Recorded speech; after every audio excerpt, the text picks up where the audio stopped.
clearly it's rough in Europe.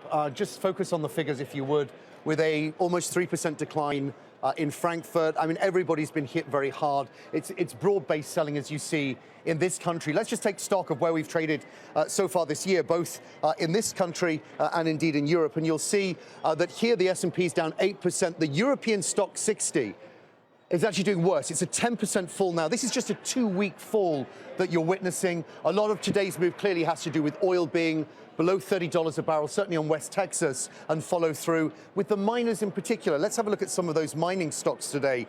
You'll be aware that BHP, which is unique amongst the global miners really for its big exposure to shale in this country, today took a write-down of over $7 billion on its US shale assets. Rio, for its part, now says it's a business imperative that it freezes pay and curtails business travel. These are obviously companies that are under a huge amount of pressure. Nomura came through with a note downgrading by, on average, their price targets by 13% within this space today, suggesting that a lot of these names, which have really focused on debt reduction, are now going to have to move on free cash flow generation, cutting their current expenditures and really hunker down to prove that in real time, if you like, their business models are sustainable. So Nomura is saying that they need to push harder on the cash flow. It's another reason why these stocks continue to fall. Let me just give you one that is in positive territory today.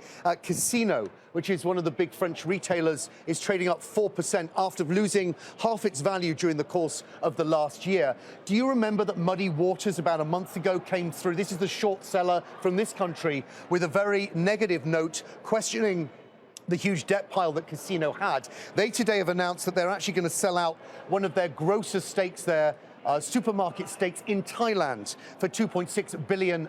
In the meantime, the French regulator continues to investigate the way in which Muddy Waters published what it said and the way in which it said it. Clearly, there's a lot of controversy, not least with the French regulators. So Casino, one of the top gainers in a tape that is pretty dire in Europe as well as here, guys. Back to you.